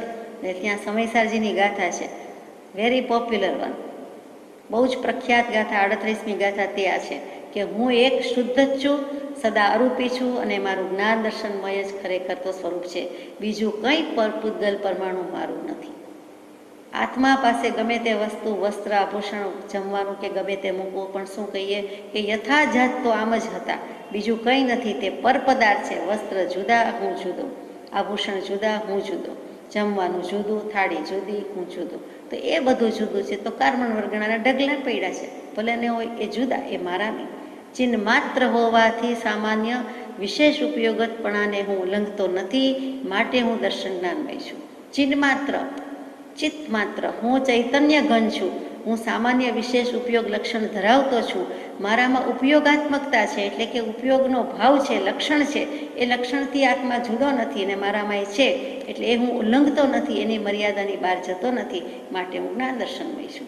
જ્ઞાન દર્શન ઉપયોગવાળો છું, એટલે હું જ્ઞાન દર્શન ગુણવાળો છું. અથવા હું જ્ઞાન દર્શન ગુણ ધરાવું છું, એટલે આત્માની વાત ચાલે છે. તો જ્ઞાન દર્શન ગુણ હોવાથી એની પર્યાય પણ છે, તે જ્ઞાન દર્શન ઉપયોગ છે. જે બે આંખથી જૈન કળશ જુદો પડે, તે બે આંખ શું છે? જ્ઞાન અને દર્શન. બીજા કળશ કરતાં જે બે આંખ જુદી મૂકે છે, તેનો પ્રકાશ છે, આત્માનો પોતાનો જ પ્રકાશ છે, સ્વપર પ્રકાશકતાનો ગુણ છે. એટલે ત્યાં દર્શન અને જ્ઞાન કેવું છે? સમ્યક પણ નહીં. જ્ઞાન અને દર્શન આત્માનો જોવા, જાણવાનો, દેખવાનો સ્વભાવ છે, એટલા માટે ગુણ છે, એ મૂકી દીધેલું છે. તો અહીંયા અમૃતમય દર્શન જ્ઞાનની વાત પૂરી થઈ. પછી લખ્યું છે કે હું સમ્યક જ્યોતિમય છું. તો સમ્યક જ્યોતિમય શું? તો કે જ્યોતિ કેવી જ્યોતિ છે? એમાં જરા પણ ધુમાડો નથી, પવનના ઝપાટાથી બુઝાઈ જતી નથી, ક્ષણ માત્રમાં કર્મરૂપી પતંગિયાને બાળી નાખે તેવી જ્યોતિ છે. એમાં બત્તીનું ઢાંકણ નથી, એમાં ઘી તેલ વગેરે પદાર્થની જરૂરત નથી, જે મોહરૂપી અંધકારને મટાડી દે છે, જેને કિંચિત માત્ર આંચ આવતી નથી, એમાં રાગની લાલાશ નથી, અને જેમાં યોગ, સમતા, સમાધિનો પ્રકાશ છે અને તે સળગી રહ્યો છે, પ્રજ્વલિત રહ્યો છે, તે જ્ઞાનની અખંડ જ્યોતિ, સમ્યક જ્યોતિ એ સ્વયં સિદ્ધ આત્મામાં સ્ફુરિત થાય છે, શરીરમાં નથી. જે સ્વપર પ્રકાશકતાનો ગુણ આત્માનો છે, દેહનો નથી. દેહના તો અંત્યષ્ટિ સંસ્કાર કરી નાખે છે, એ તો પૂતગલ પરમાણુ છે. એટલે આવું જે પ્રકાશ, સ્વપર પ્રકાશકતા, જ્યોતિ, સમ્યક જ્યોતિ, અખંડ જ્યોતિ એ કોની છે? આત્માનો પ્રકાશ છે. જે કંઈ છે તે ચેતન છે, જીવતું જાગતું છે તો છે. એ જ્યોત શું જ્યોત મિલી, એમ આપણે પૂજામાં પણ ગાઈએ છીએ કે અનંત સિદ્ધાર્થમાં થયા અનંત પ્રકારની જ્યોત છે. એ અનંત જ્યોતના પ્રકાશમાં, અથવા તો જ્યોત કહેતા જ આવી ગયું, એમાં આપણી જ્યોત કે જે કોઈ સિદ્ધ થાય છે એ પણ ત્યાં ભળી જાય છે. એટલે કે અહીંયા એક ટ્યુબલાઇટનો પ્રકાશ હોય, 2 ટ્યુબલાઇટ હોય, 5 હોય, 10 હોય, 1000 મૂકીએ તો પણ એ બધા પ્રકાશનો સરવાળો સાથે થઈ ગયો. જુદું જુદું અસ્તિત્વ જરૂર છે, ટ્યુબલાઇટ જુદી દેખાય જ છે, પ્રકાશ પણ જુદો છે, પણ બધો પ્રકાશ એઝ એ હોલ, જે જ્ઞાન પ્રકાશ છે, તત્વ છે, એમાં બધો એક થઈ ગયો. એમાં જુદો જુદો રહેતો નથી કે આટલા ભાગમાં આ એક ટ્યુબલાઇટનો પ્રકાશ અને આ ટ્યુબલાઇટનો પ્રકાશ જુદો, આ લાઇટનો જુદો, એમ નથી. ત્યાં પ્રકાશ તત્વ, જ્ઞાન ગુણ બધાનું સરખું થઈ ગયું, પણ ભળી જતું નથી. ટ્યુબલાઇટ જેમ જુદી જુદી નોખી તેમ સિદ્ધાર્થમાં જુદા ને જુદા કોઈ ભળી જતા નથી. તો અહીંયા સુંદર વિશેષણવાળું કીધું છે, સમ્યક જ્યોતિર્મય આત્મા છે. બહુ સુંદર વિશેષણ છે. શુદ્ધ બુદ્ધ ચૈતન્ય ઘન સ્વયં જ્યોતિ સુખધામ, એટલે સ્વયં જ્યોતિ છે, શુદ્ધ છે, સમ્યક છે, અખંડ છે, સમ્યક અને પાછી શુદ્ધ અને સ્વયં જ્યોતિ. પછી ચિરકાળ આનંદની પ્રાપ્તિ. ચિરકાળ આનંદ જ હોય ને. સમ્યક દૃષ્ટિ એટલે ભલી દૃષ્ટિ. કૃપાદેવ પેલા મુનિ સમાગમના પાઠમાં લખે છે, તે એમના જ શબ્દોથી સમજીએ. આજે તો અપક્ષપાતે સારા સારે વિચારવું, તેનું નામ ભલી દૃષ્ટિ, વિવેક દૃષ્ટિ, સમ્યક દૃષ્ટિ, પક્ષપાત રહિત દૃષ્ટિ. જ્યાં મત નથી, પક્ષ નથી, ગચ્છ નથી, ભેદ નથી, ત્યાં શું હોય? ત્યાં સત જ હોય. તો કે ત્યાં સમ્યક્ત્વ પ્રગટ્યું છે. એક સિદ્ધાંત એ એક ઝવેરાતની શેર છે. મુનિ સમાગમમાં 9 સિદ્ધાંત મૂક્યા છે. એ 9 સિદ્ધાંતથી બનેલી આ નવસરી માળા જે અંતઃકરણ રૂપી કોટમાં પહેરે, તે શા માટે દિવ્ય સુખનો ભોગતા ન થાય? તે કેમ ભોગતા ન થાય? અને દિવ્ય સુખનો, તે દિવ્ય સુખ બીજું કોઈ નથી, ચિરકાળ આનંદની પ્રાપ્તિ. એટલે ત્યાં આપણને સમજાય કે હો, પ્રભુને તો તે વખતે પણ કેવો લક્ષ્ય, પણ તેની તો વાત છે. એટલે હર હંમેશ માટે, આ ભવ માટે નહીં, શાશ્વત કાળ માટે, સનાતન કાળ માટે. ચીર શબ્દ ઓછો પડે એવું છે. એ આનંદની પ્રાપ્તિ રહે છે. કોની બલિયારી છે? તો કે સમ્યક દર્શનની બલિયારી છે. આટલું બધા વિશેષણ, આટલા બધા વખાણ, આટલો મહિમા કોનો છે? કોના થકી, કોની કૃપા, કોની બલિયારી? તો લખી દીધું, અદ્ભુત સત સ્વરૂપ દર્શિતાની બલિયારી છે. ક્યાંય સમ્યક દર્શન શબ્દ ન મૂક્યો. શરૂઆત કરી પવિત્ર દર્શનથી, અને અહીંયા કે સત સ્વરૂપ દર્શિતાની બલિયારી છે. 54મા પત્રમાં મૂક્યું કે શ્રી મહાવીર જે વાટેથી તર્યા, તે જ વાટેથી શ્રી કૃષ્ણજી તરશે. જે વાટેથી શ્રી કૃષ્ણ તરશે, તે વાટેથી શ્રી મહાવીર તર્યા છે. તે વાટ ગમે ત્યાં બેઠા, ગમે તે કાળે, ગમે તે શ્રેણીમાં, ગમે તે યુગમાં, જ્યારે પણ આત્મા તેમાં પ્રવેશશે, એટલે કે પામશે, ત્યારે તે પવિત્ર, શાશ્વત, સતપદના અનંત અતિન્દ્રિય સુખનો અનુભવ થશે. સતપદ મૂક્યું છે, પવિત્ર મૂક્યું છે. આ પવિત્ર અહીંયા પણ મૂક્યું છે. એટલે કેવું છે આ 54મો પત્ર? તે પવિત્ર દર્શન થયા પછી તે પવિત્ર આનંદનો અનુભવ કરશે, શાશ્વતનો અનુભવ કરશે અને સતપદનો કરશે. સતપદ ષટખંડાગમ ધવલા ટીકા લખી, કુંદાચાર્ય ભગવંતની પણ પહેલાં. અને એ જે બધી ટીકા છે એમાં પણ જે પહેલો ભાગ, વિભાગ, ખંડ જે કાંઈ કયો, એમાં પહેલું જ શું છે? તો કે સતપદ પ્રરૂપણા. એ શાસ્ત્રનું નામ જ સુંદર, સતપદ. સત આત્મા, એ આત્માની વાત કહેવાની છે, પોતાના અસ્તિત્વની વાત કરવાની છે. અને પદ એટલે પદવી, હોદ્દો, એ ધારણ કરી લેવાનો છે. ખુરશી લઈ લેવાની છે. આપણે આપણી ખુરશી મૂકીને બીજામાં જઈએ છીએ, બીજાની લેવા જઈએ છીએ કે બીજી લેવા જઈએ છીએ, તે ભૂલ છે. બાકી કંઈ જાજી ભૂલ તો છે જ નહીં. જો ન કરી ભૂલ તો સમ્યક દર્શન. સમ્યક દર્શન એટલે આ બધા પવિત્ર, શાશ્વત, સતપદના અતિન્દ્રિય આનંદ. ઇન્દ્રિયનો આનંદ કોઈ જ નથી. 5 ઇન્દ્રિયનો આનંદ એની પાસે છે જ નહીં. There is no comparison as such. ઇન્દ્રિયના સુખ સાથે આ કમ્પેર થાય એવું જ નથી. આત્માનું સુખ છે એટલે અતિન્દ્રિય સુખ, વળી અનંત સુખ છે, એનો અંત જ નથી. There is no end to it. તૃષ્ણાને અંત તૃષ્ણાનોય નથી, પણ આશાનો અંત નથી. એ બધા અજર અમર અવિનાશી. આત્માના આ સુખ પણ અજર અમર અવિનાશી છે, અને તે વાટ સર્વ સ્થળે સંભવિત છે. કૃપાળુદેવે કહી દીધું, એને સ્થળ કાળનો બાધ નથી. તે કઈ વાટ? મોક્ષની વાટ. તે સર્વ સ્થળે સંભવિત છે. વળી દર્શિતા, દર્શિત એટલે બતાવેલું, દર્શિતા નારી જાતિ બતાવેલી. શું બતાવેલી? તો કે જેના દ્વારા દર્શન થયું છે તેવી શ્રદ્ધા, તેવી અનુભૂતિ. જ્યાંથી શરૂ કર્યું ત્યાં પૂરું કરવાનું આવ્યું. તે પવિત્ર દર્શન, દર્શનની સામે દર્શિતા. એટલે ફરીથી દર્શિતા કોણ? દર્શિતાબેન કોણ? તો કે શ્રદ્ધાબેન, અનુભૂતિબેન. એટલે શ્રદ્ધા વડે, અનુભૂતિ વડે જેનું દર્શન થાય છે તે પવિત્ર સમ્યક દર્શન, આત્માને દર્શન થાય છે. એટલે દૃષ્ટિ વડે દર્શન થાય છે એમ કેવું છે. દૃષ્ટિ, નજર, અને દર્શન, જે દેખાય છે તે દર્શન, જે થાય છે તે દર્શન, જે અનુભવાય છે તે દર્શન. પણ વસ્તુ તો આ જ છે. એટલે શબ્દનો જવાબ ક્યાં આવ્યો? સત સ્વરૂપ દર્શિતાની બલિયારી છે. કોની બલિયારી છે? તો કે બલિયારી ગુરુદેવની, જેનોને ગોવિંદીઓ બતાય એવી રીતે બલિયારી ભગવાનની, બલિયારી ઈશ્વરની, બલિયારી કૃપા, જે કંઈ કહ્યું તે ગુરુ કૃપા કહીએ. અહીંયા બલિયારી ભગવાન કહે છે તને તારું અનન્ય શરણ છે એની છે. તારી શ્રદ્ધા તને થઈ, તને શુદ્ધાત્માની શ્રદ્ધા થઈ, તે જ પકડ્યું. અમે તો ભાન કરાવ્યું પણ તે પકડ્યું, માટે તને નમસ્કાર, ધન્યવાદ છે. કે જેના દ્વારા દર્શન થયું, કોઈ વ્યક્તિની વાત નથી, તેની શ્રદ્ધા. સદગુરુદેવે શરણ પકડાવ્યું. પછી કરે છે તો પોતે, સમજે છે તો પોતે, જુએ છે તો પોતે. એટલે જેના દ્વારા, એટલે શ્રદ્ધા દ્વારા દર્શન કર્યું છે, અને અનુભૂતિ દ્વારા દર્શન કર્યું છે. દર્શન પવિત્ર દર્શન, સમ્યક દર્શન. પણ કોના વડે જોયું? તો કે શ્રદ્ધા, સત્વત્તા ધા.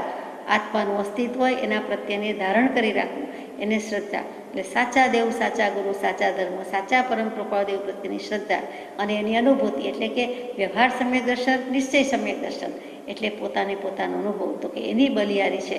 એટલે પવિત્ર દર્શન કેવી રીતે થયું? તો આપણે આપણા આત્માને કહેતા હોય કે તારી આંખનો આભાર, તે આંખથી જોયું. તારો હાથનો આભાર, તું ચાલીને આવ્યો, હે પગ તારો આભાર, એ હાથ તે ઉપાડ્યું તો સારું થયું, પકડ્યું તો સારું થયું, પકડી રાખજે બરોબર. એમ પોતે પોતાને કહેતો હોય એવી રીતે આપણે કહીએ છીએ કે હે સમ્યક દર્શન, અથવા તો હે પવિત્ર દર્શન, આ તને જેનાથી થયું કે થાય છે કે થશે, તો કે કઈ? તો કે શ્રદ્ધા અને અનુભૂતિ, તે પવિત્ર દર્શન. એટલે તે દર્શિતાનો અર્થ કહીએ.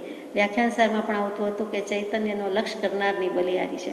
સુંદર મૂકેલું હતું. આત્મસિદ્ધિજીમાં એ જ વાત આવે કે આત્મા સચ્ચૈતન્યમય સર્વાભાસ રહિત, જેથી કેવળ પામીએ મોક્ષ પંથ તે રીત. પછી મૂક્યું જ્યાં મતભેદ નથી, જ્યાં શંકા કંકા વિતિગીચ્છા મૂળ દૃષ્ટિ, એમાંનું કાંઈ નથી. શંકા કહેતા, શંકાની મતભેદ છે. મતભેદ કહેતા જે કંઈ ગચમતના છે, આત્મા સંબંધી છે, બધા જ છે. મત, માન્યતા, સ્વચ્છંદપૂર્વકનું પ્રવર્તન, પોતાનો મત એમ નહીં, પણ દાનીનો મત, સમ્યક દૃષ્ટિનો મત. જો એ મત છે તો ત્યાં એ મત ગયો, એટલે કે એમના મત પ્રમાણે સ્વીકાર કર્યો, એટલે આપણો મત મૂકી દીધો. એટલે સત તો છે જ. મત છે ત્યાં સત નથી, ને સત છે ત્યાં મત નથી. મત મતાંતર મૂકે ત્યારે જ એને સત પ્રગટે છે. બરોબર છે વાત? આપની સાથે વાત કરું છું. મત મતાંતર જાય છે ત્યારે જ સત પ્રગટે છે. સાચી વાત છે. અને સત હોય ત્યાં મત ટકે. મમતા અને સમતા સાથે ઘર ન કરે એમ મત અને સત સાથે ઘર ન કરે. એટલે જ્યાં મતભેદ નથી, કોઈ પણ પ્રકારના ગચ મતભેદ કાંઈ પણ નથી, ત્યાં તો સતત છે. એટલે સમ્યક દર્શન હોવાથી ત્યાં મતભેદ નથી. પછી શંકા કંકા વિતિગીચ્છા નથી. શંકા આપણે આવી ગયું કે ભય નથી તે. પછી બીજું પણ કાંક્ષા આવ્યું. કાંક્ષા એટલે ઈચ્છા જ. અહીંયા કાંક્ષાનો અર્થ શું કરીએ? તો કે ભગવતીજી સૂત્રમાં કાંક્ષા મૌન્ય કર્મ સુંદર રીતે સમજાવ્યું છે. શુભ ક્રિયા કરીને કોઈ પણ ફળની આશા ન રાખવી. કંઈક પણ થાય કે મને આટલું તો મળશે ને, આટલા તો તપ થયા ને, આટલી તો સિદ્ધિ થશે ને, નરકમાં તો નહીં જાઉં ને, તિર્યંશમાં તો નહીં જાઉં ને, આટલા દુઃખ તો મારા મીટી ફીટી ગયા ને, આટલું તો મને ફળ મળ્યું ને, આટલી તપશ્ચર્યાનું, આટલા જ્ઞાનનું આ ફળ છે. તે ફળની આશા શું રાખી છે? તો એમને મળવાનું છે. તો કલ્પવૃક્ષ છે, કલ્પચિંતામણી છે. એ તો એની મેળે જ ફળ આપવાનું છે. આપણે શું કામ આશા રાખવી? તો કોઈ પણ અભિલાષા ન રાખવી. જો રાખીએ તો એ કાંક્ષા. સમ્યક દૃષ્ટિને પવિત્ર દર્શન થયું છે માટે એને કાંક્ષા નથી, મતભેદ નથી, કોઈ કાંક્ષા નથી, ફળની ઈચ્છા નથી. કરણીના ફળમાં સંદેહ ન રાખવો, સમ્યક દર્શનનો અતિચાર પણ છે, એ પણ એને નથી. અને ઇતર દર્શનનો સ્વીકાર કરે એ પણ કાંક્ષા મૌન્ય કર્મ છે. એમાં દેશ કાંક્ષા એટલે કે પાર્ટલી સ્વીકાર કરે છે કે બૌદ્ધ દર્શન બહુ સારું. ફોર એક્ઝામ્પલ, ખાનપાનનો કંઈ વાંધો નથી, અન્નપાનની સગવડ છે, સ્નાન કરવાની છૂટ છે, એમાં તો શાતા છે, સુખકારી છે. જૈન ધર્મ બહુ અઘરો ઊંચો, આકરો અને એ પાડી શકાય નહીં, તો ત્યાં આપણને બૌદ્ધ દર્શન ગમી જાય અથવા બીજા કોઈ દર્શન ગમી જાય સુખ સગવડ માટે, તો તેનું નામ કાંક્ષા મોહનીય કર્મ અથવા તો કાંક્ષા. અને સર્વ આકાંક્ષા સર્વકાંક્ષા શું છે? તો કે અજૈન બ્રાહ્મણ અથવા કોઈનો પણ મોક્ષે થઈ શકે છે, આત્માનો મોક્ષ થાય છે તો બધા ધર્મ સરખા, બધું સારું અને સારું સારું કરવું ને બધેથી મોક્ષે જવાય. રસ્તો તો એક જ છે ને, બધેથી એક જ જગ્યાએ ભળવાનું છે, મળવાનું છે ને, એમ નથી. એવો ભાવ એ ગલત છે, ખોટો છે, એ સર્વ આકાંક્ષા છે. એટલે તેને સમ્યક દૃષ્ટિને આકાંક્ષા પણ નથી. અને ત્યાર પછી વિતિગીચ્છા નથી. એ વિતિગીચ્છા એટલે શું સમજવાનું છે કે એને કોઈ પણ પ્રકારે હવે વિચિકિત્સા નથી. વિચિકિત્સા એટલે ઘણી વખત મેલું ઘેલું જોઈને એને ગ્લાનિ થાય, નિંદા કરે તે. અને અહીંયા શું છે તો કે પોતાનામાં અધિક ગુણ સમજીને પોતાની પ્રશંસા કરવી અને બીજાની હીનતા સિદ્ધ કરવાની બુદ્ધિ રાખવી, તે વિચિકિત્સા. તે પણ નથી. સમ્યક દૃષ્ટિને આ ગુણ હોય છે, એટલે આવો અવગુણ નથી હોતો. પોતાની પ્રશંસા કરતો નથી, બીજાને હીન ગણાવતો નથી. એટલે આ પ્રમાણે જે છે એટલે કે સમ્યક દર્શન સ્વાનુભવ, તેને મન વિચારી શકતું નથી, વાણીથી બહુ કહી શકાતા નથી, મનન કરી શકાતું નથી, લખી શકાતું નથી, પણ જે છે તે છે, એમ ચોખ્ખું કીધું. તુચ્છ દર્શન મુજવાલ હોરે લાલ, દર્શન શુદ્ધ પવિત્ર વાલે સર, આત્મસિદ્ધિ કારજ બળી રે લાલ, જગત નિયામક હેતુ રે વાલે સર, નામાદિક ગુરુ રાજ નારે લાલ,